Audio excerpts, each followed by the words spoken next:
Today on Locked On Phoenix Suns, we've watched some Summer League. We've seen some moves. The season's still a long way away, but we've got questions, 3 of them, lingering questions, looking ahead to what the Suns could be in 2025-26. Let's go.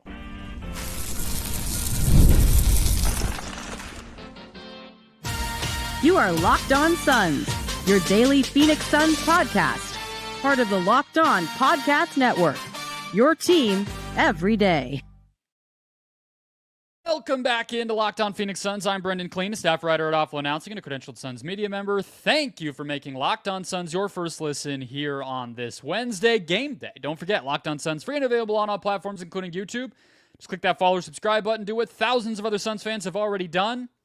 Become an everydayer and get locked on to the Phoenix Suns right here each and every day. Today's episode, we've got 3 lingering questions. Khaman Maluach, Devin Booker, Jordan Ott will hit them all. Joining me to do it, as always, from the Wild West Valley, my fellow Suns credentialed media member. How are we feeling? Ben Garcia. It's officially the dead of July, man. It's officially the dead of summer. The content gods aren't dropping things in our hands. We actually had to work for once in a while. That's a little frustrating, but it's all right. We'll figure it out.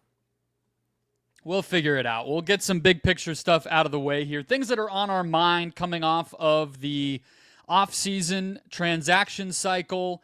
Some thoughts after seeing the rookies and young dudes a little bit more in Las Vegas.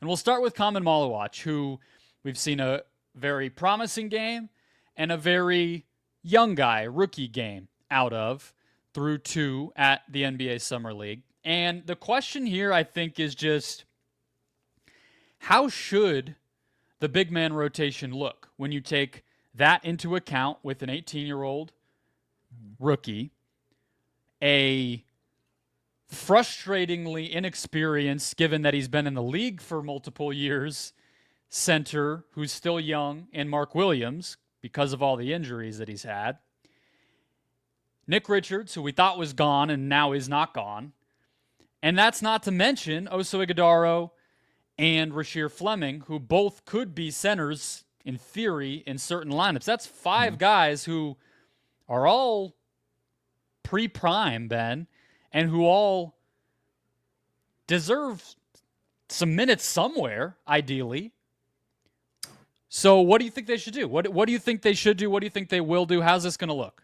This all surrounds around Khaman Maluach. It's a really tricky situation, man, because it's not like you're the Rockets like last year or the Minnesota Timberwolves last year where like you spent a high pick on Rob Dillingham or Reed Shepherd, but you have an excuse of why they're not playing. The Suns are not title contenders. So you have to balance that line of like, is he able to play right now or does he need to sit a little bit? I think ultimately he's the backup center in the Suns role of being behind Mark Williams, but with I think he's the first person to come off the bench to replace Mark Williams. I don't know if that necessarily means he plays the most minutes on a night in, night out basis. I think there's going to be nights where just like you see it right away. The opposing center is just bullying him down low. He's not hanging out very well. So you got to stick Nick Richards in there. So what I would do for now is he's the first guy to come off the bench because he's got to get experience somehow, but with almost like a quick pool of him with guys like Rasheer Fleming, Oso Ighodaro, and Nick Richards, depending on what lineup you're seeing. What do you think about that? I agree Maluach should be the backup on opening night. Like, I'll start there. I just always hate if the plan is to vary the rotation night by night. I just think it makes it really hard for guys to get into a rhythm. It can affect their confidence. It can affect the chemistry of all the other 4 guys that they might be playing with because the other dude is cycling in and out of who Colin Gillespie is used to running a pick and roll with, or, you know, whatever example you want to give, who's barking out the defensive communication calls at the center spot of a rim protector. Those types of things.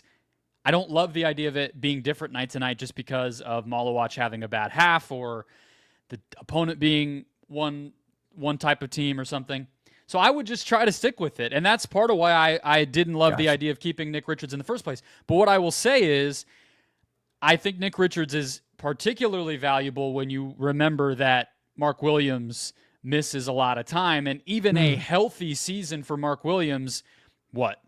Would 60 games be a victory for the Suns? Would 65? Like 65 probably. Yeah, you got to take incremental steps toward being a guy that can play all 82 or anywhere close to it, and he's never even broken 45. So let's just say he plays 50, which would be a career high. That's 32 games where I need 25, 30, 35 center minutes a night, and so I definitely see the vision when it comes to Nick Richards there. But man, like, Richards is about to turn 28 years old. There's not a lot there that we haven't seen, so he's a really low priority for me, and frankly, probably lower in terms of, hey, we have a weird night where somebody needs to slot in. I'd probably put him below Oso and Fleming, if I'm being honest. Let Nick Richards just get DNPs. Like, there's nothing there to develop, I think, after what we saw last year and everything else, and he's gone after this season anyway. Well, it's not for me in terms of developing. I don't really care that much about Nick Richards developing more of his game. I think he's a fine backup center, but when you talk about what I think is more interesting to that is, I for some reason that just hasn't hit my brain yet, is like, Mark Williams is going to miss, let's just call it 15 games. Are you comfortable with Khaman Maluach playing 35 minutes in those replacements? Is he going to be the starter? Or do you still not trust him enough and he's going to continue coming off the bench and play 20, 21 minutes a night? Just listen, we're coming off an overreaction summer league loss where he got bullied. And the thing that keeps sticking in my mind since last night is what's going to happen when he goes up against just middle of the pack, but men like Jonas Valanciunas on the Denver Nuggets. Like, what is he going to do then? Jonas Valanciunas is a big guy. Is he going to be able to hold his own? You have to ask yourself, are you going to be willing to live with the rookie mistakes to get past it quicker? That's what I think it is for the Suns this year. I just don't know. Like you mentioned, Rasheer Fleming and Oso Ighodaro. It really depends the sets, man, but I really wouldn't feel comfortable with Oso, who has done it before, and Rasheer Fleming playing the 5. I think that's where it starts to get really murky, don't you think? Yeah, but I mean, it's not like Nick Richards helped them win games last year. You know, in a different role. The goal is like stay competitive. Well, I'm saying in the games where he would play, which as I just laid out is games when Mark Williams does not play, then it's not that different of a role. I mean, maybe Richards is starting those games in place of Williams, or even if he's backing up, he's playing a decent amount, and I just don't think he really makes a difference. I think he's like probably a little bit of a negative player on the whole. And if he's not in an awesome situation, then he's not really going to make an impact. So like that, I do, and a lot of these things this season, like I'm just going to defer to development. I'm going to defer to the young guys. I'm going to defer to dudes getting better. No, it's not ideal. We saw it last year. Oso has plenty of limitations if he has to play the 5.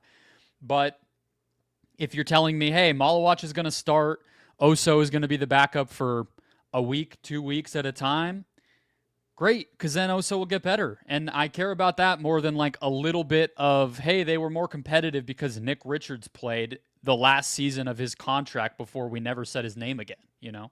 Forget about what you and I think for just a second, because the Nick Richards thing is really interesting where I have him over in the center position playing more minutes than Rasheer Fleming and Oso Ighodaro at the center position. What do you think the Suns think? Because if they're in the same mindset of you of like, yeah, what do we care about developing or playing Nick Richards? Why is he on the roster? Like, what do you think the Suns are going to do there with him and Maluach? Well, I don't like, one, he doesn't make a ton of money, and with this Beal stretch, it's not as necessary to cut his salary as we thought it was going to be when we were thinking, how do they get under the second apron without getting rid of Beal? Well, that just doesn't exist anymore, so they don't have a reason to cut him. And, you know, I think if you can have a playable third center for relatively cheap, why not? So I think that's all it is. And you know, with the injury stuff we just talked about, I think that's just maybe he just gets traded halfway through the season for something else. Another team gets desperate and the offers get a little better, because we've seen center is always this overlooked position, and then all the contenders come February are like, oh crap, we need another depth big. Maybe that's where he goes. You know, I think it's just sort of holding the cards a little bit now that they don't have to cut him for money's sake, and he can play when he needs to. So I don't hate him being on the roster, but I'm not going to be loving it if he's soaking up a ton of minutes and just looking like the same old Nick Richards again. Do you feel like I don't mean to switch it up here, but we only have a couple more minutes, and I want to ask you this too. Do you feel like there's a world where Maluach swallows up the starting center role for Mark Williams for a variety of reasons? Let's say Mark Williams has another injury where he's out. He plays 20 games and he's out the rest of the year. Are you comfortable with Maluach being the starting guy, whether it's forced upon him or he earns it? Well, here's the thing is I'm comfortable with the Suns winning like 30 games potentially this year. Yeah. I don't know if they're comfortable with themselves winning 30 games. And that's where it starts to come in, is in that situation where the floor kind of comes out because of an injury or just things don't click. Are they willing to pivot that hard, or do they still try to salvage every last win just to be respectable and, keep the morale high and all those sorts of things with Book, with Ott, etc.? I'm not sure. But, yeah, I think Maluach starting games is not crazy to think. And, it'd be really interesting if he just straight up won it. Like if he just won the job by the end of the season, just played better than Mark Williams flat out, that would start to be pretty fascinating because, underlying all of this is the fact that Williams is not only up for an extension right now, but technically, you're on the hook to think about what you're going to do with him in restricted free agency next summer. You're basically already having to think about that. So what happens if he's not even the best center on your team 1 year into Maluach's career? What do you do with him as an asset, as a player, as a developmental project? I don't know at that point. But you also spent stuff on him too. Like that's the other thing is like bit. You also kind of spent 2 first-round picks on him. But like I know you say quite a bit. I don't want to phrase it like that because the picks are going to suck. But you could have used those assets elsewhere, and you could have gotten something back. It's quite a bit if you're trying to get that back. If you want to trade, you're not getting 2 first back for him. I don't know if you're going to get 1 because he's up for a deal too. Especially in a situation if you're forecasting it out where he plays poorly and gets beaten out by a rookie, then that probably depletes his value a little bit. So it's a good issue to have versus where the Suns were last year, where they had 0 playable centers for most of the season and were desperate and getting crushed in the interior every night. But it brings its own set of questions that Jordan Ott will have to answer. We'll get to Ott to close the show. Question number 2 revolves around Devin Booker and if he's going to be asked to actually do too much on this team. Next. First, today's show is brought to you by Monarch Money. Do you ever wish managing your money was easier? Well, of course. With Monarch Money, it can be. Whether you're growing your savings or planning a big purchase, Monarch puts you in the driver's seat. It's like having your own personal CFO, giving you full visibility and control over your finances. Monarch Money is more than a budgeting app. It's a complete financial command center. Track all your accounts, investments, and spending in one place, so in addition to managing your money, you're also building wealth. We all have a bank app on our phone, some kind of spreadsheet from once upon a time, maybe a sticky note you put on your mirror to check in on in the morning, whatever it might be, keeping track of your bills and your expenses and your income and all that sort of stuff. But Monarch Money does it all together, all in one place, and it combines it with your future outlook, your future goals. What do you want to be investing in? How much money would you like to save? Take control of all of it and all your finances with Monarch Money. Use the code LOCKEDONNBA at Monarch Money for 50% off your first year. That's monarchmoney.com, code LOCKEDONNBA for half off your first year. All right, Ben, let's keep it rolling. Talking lingering questions for the upcoming Suns season. We just hit the big man rotation in Khaman Maluach. Let's get to Devin Booker and his burden this year for the Suns. Sam Cooper from the Timeline podcast over on Twitter this morning was talking about the non-Booker minutes. Basically, what on earth is going to happen when Booker is not out there? And he basically broke it down this way, which we don't necessarily have to take his framing on it. We can kind of explore what it could look like. But he said either for it to be okay, for it not to be a nightmare when Booker has to be on the bench, either Jalen Green takes a massive leap as a primary initiator, or one of the rookies just pops. Someone on a rookie contract. So that could include Dunn, probably, right? And I have one other option, one other portal we could kind of explore that could make it possible and feasible and not a disaster. But, I mean, really, Jalen Green is probably the answer here, right? Like, it kind of all falls back on him. You're muted.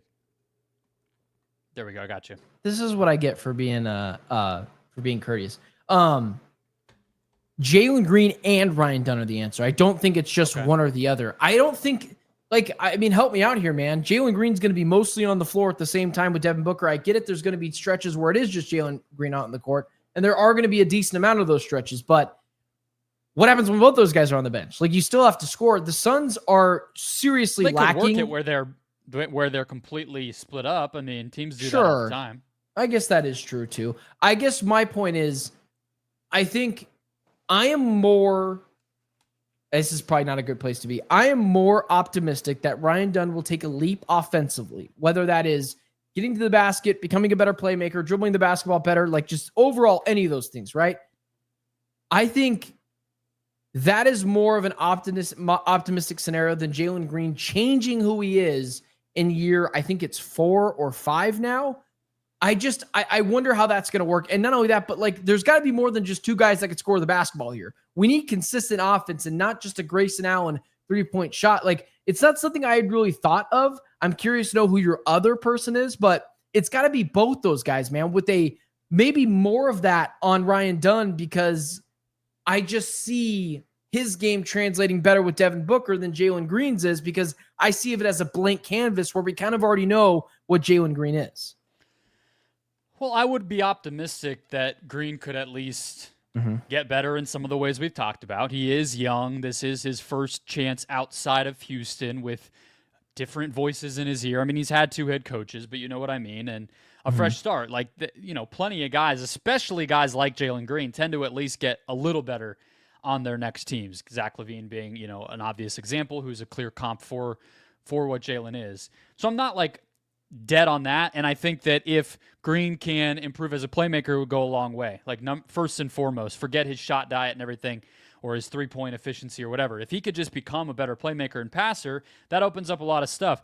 My problem with the Dunn part of it is I just really don't, I still am a long way away from buying Ryan Dunn as somebody who's creating offense for himself or his teammates. And if you're talking about that's what Devin Booker is, that's what he's going to be expected to do for this team, is be the number one engine on the offensive side of the floor. So what we're asking when we're saying how does the team survive when he's not, it's basically asking who can be the offensive engine.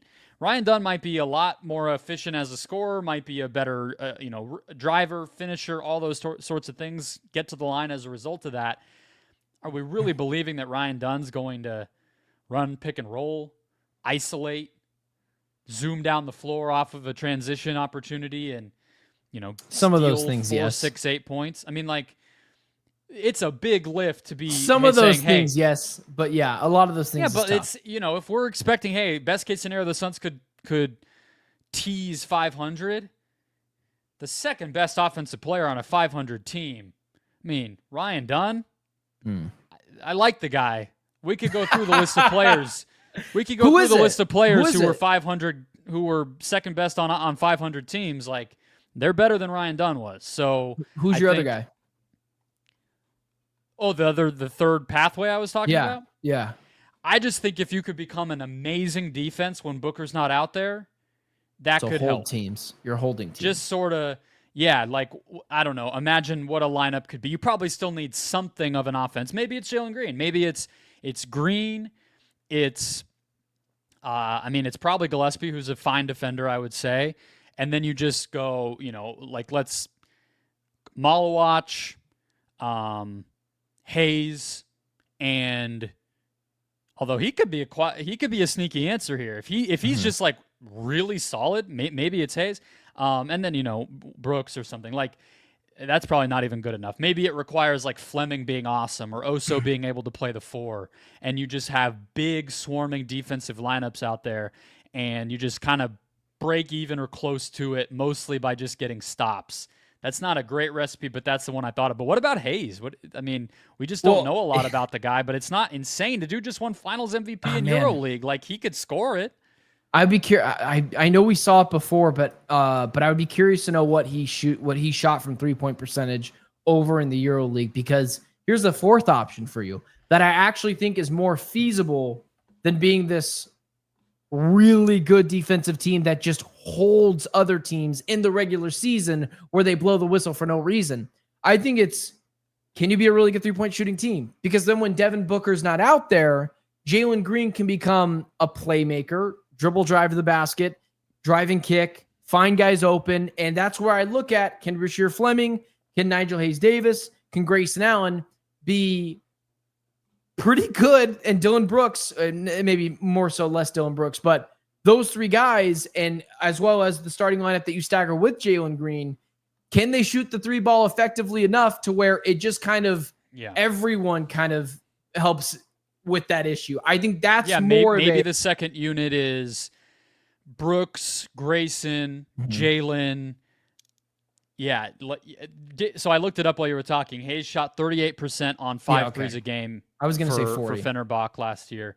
That's solid, No, it's great. It's good. Closer that's line good. and all that. But like, maybe it's him, Brooks, Allen, and Maluach out there in that second unit, and you just try to, hey, can we get one advantage downhill, kick around, and try to get a good 3, even if it's contested, and basically just play like Boston ball in that second unit. Maybe that's the plan. Do you think that that's more feasible than your third option, the defensive option? I just think the defensive thing, it's like you still got to put the ball in the basket, right? So it's just kind of tough, man. That's not very likely. So yeah, the 3-point thing, maybe they just cobble it together. Maybe Grayson does finish out the season here as a result of them just needing him that badly. And if some of these guys hit as shooters, Brooks is a question, Hayes is a question, Maluach, hey, what can he do?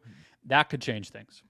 No, I would agree with you. I just would say, like, just defensively in the playoffs, I actually see that more as a feasible idea because they don't blow the whistle as much. But in the regular season, when you're trying to push guys around, when you're trying to be chippy, they're going to call that in the regular season. I might not like it, but that's not a good, and again, what you said, you still have to put the ball in the basket. Like, you're not going to hold the team to 0 points in the 6-minute stretch that Devin Booker is sitting. All right. Final question. Is this a Jordan Ott basketball team? Next.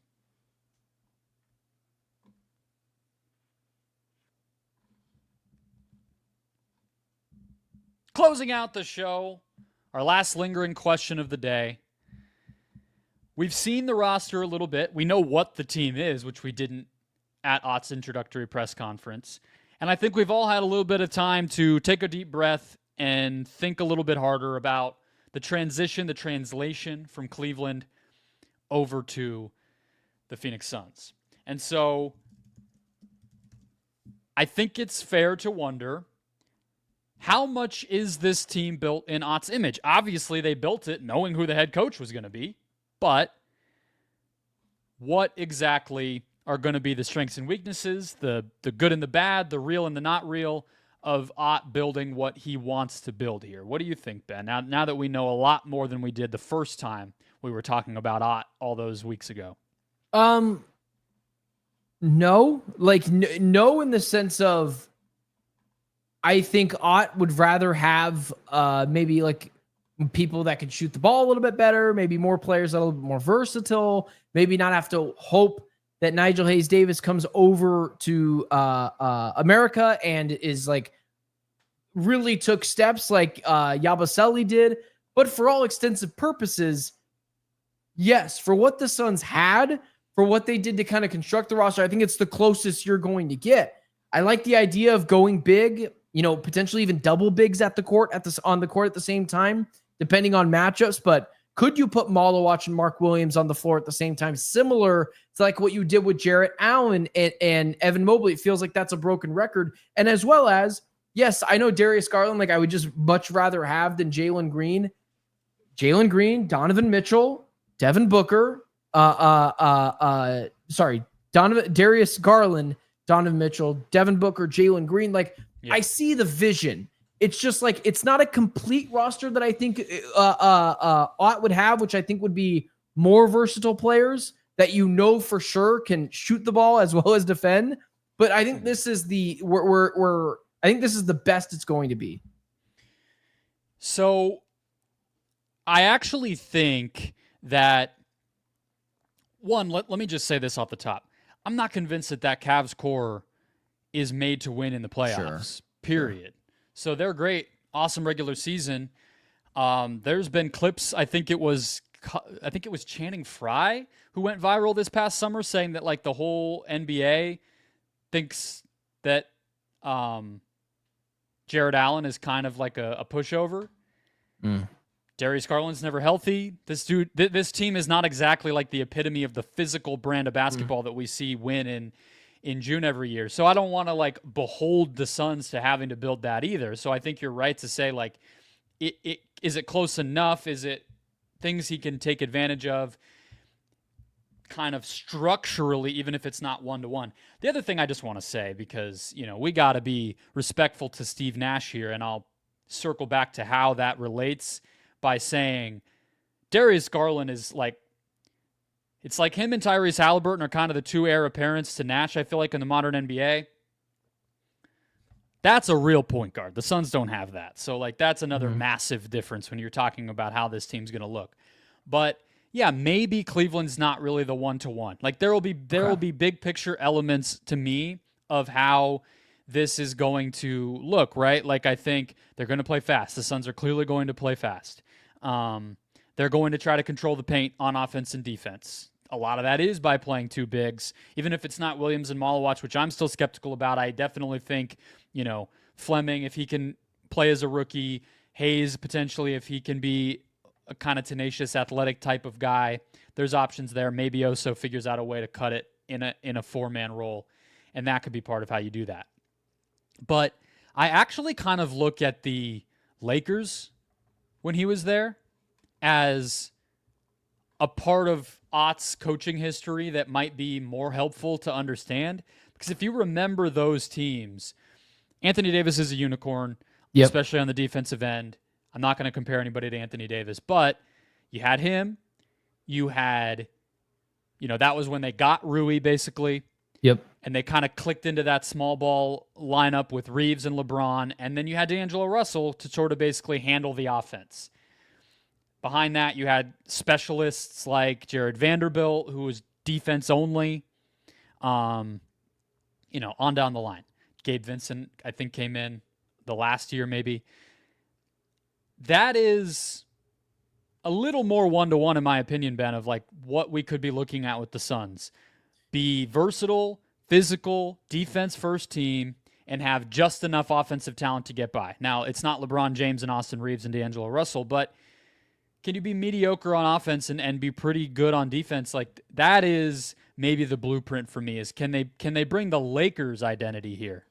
Well, and those Lakers teams also got to the line a lot. I know people also talked about, the Lakers just get to the line a lot because they're America's team, I guess, at this point. But maybe that's also what Jordan Ott's trying to do, get cheap buckets offensively by getting to the basket and getting fouled. And maybe that's where Jalen Green comes into play. Maybe that's where Ryan Dunn comes into play. Maybe that's where the double bigs come into play, and having bigs that can shoot the free throw ball effectively. Because if you don't have that, then what's the point in getting to the line? So it's immediately what I went to as well when you had kind of said, Cavs, not so much. I went to smack dab in the middle of that Lakers roster in 2023 and 2024, and I'm kind of seeing kind of some of the same things that you're saying. It's going to be tough too. And you said that, like, it's just going to be tough because a lot of what made like the straw that stirred that drink was Anthony Davis. Anthony Davis being able to be a defensive maestro and stop other teams. And when you have that, makes everything else a lot easier. So I'm just not sure if the Suns have that, but maybe they JV see that version of it in Maluach. Maybe. Yeah. Maybe just a JV version of it where the identity, the kind of outline of the team is still roughly the same in terms of how they want to play and what they want to be able to do to their opponents. But yeah, Maluach is 18. Nobody is like Anthony Davis. Nobody's like LeBron James. But I think it's the closest because it's definitely not the Nets. They were small ball, big three, KD, whatever. Yeah. And we just said the Cavs stuff is it's a little bit of a reach too. Let me ask you this. How much closer is this current team to a Jordan Ott team than what we had at the very last game of last year? Is it more closer or is it not closer? Well, That's the better funny question. is like this is the funny thing, right? Ott is from Bud's tree. So there's a version of a Jordan Ott team that looks like a Mike Budenholzer team. Yeah. So frankly, Jordan Ott probably would have done a better job with this team last year than Bud did. So that's almost like this team underperformed so badly last season that I don't even know how to analyze it personally, but what I'll say is I think that this year, this Suns roster and the way that they're trying to build is way closer to what I think the league is than last year. And if Jordan Ott can't win with what the front office is deciding is a modern winning roster, then he's probably not cut out to be an NBA head coach, no matter what it all looks like, right? So they need more talent. They definitely need more offensive talent as this thing grows, but it's a lot closer to like what Oklahoma City's doing. I'll tell you that. So that's the benchmark for me. And Ott at least has enough in his background to lead me to believe that he can make the most of it. No, I would agree with you. Echo a lot of things you said. I just think this is the first version of Jordan Ott's team. Call me back, man, maybe not even next year, maybe 2 years from now, where it's like, okay, this is the team that Jordan Ott is going to win with and go to battle with. And it's good. Might look light years difference between year 1 and year 3, but when it's about what's closer, I think this team is probably a little bit more closer, but maybe not crazy. I think a lot of it that just gets me infatuated with it is the length, the size, the defense, the fact they put such a effort on being aggressive and not being pushed around. And that's where I think it's a bigger deal. And he's a player development guy too. So part of being a Jordan Ott team is having multifaceted, skilled guys that can grow under his tutelage, and they seem to have that too, ready for him to mold. So we'll see. That'll wrap us up. Hit follow, hit subscribe if you haven't already. Become an everydayer. We have a Summer League game tomorrow. We'll be here with our thoughts on that from over in Las Vegas and more throughout the week. We'll talk to you then.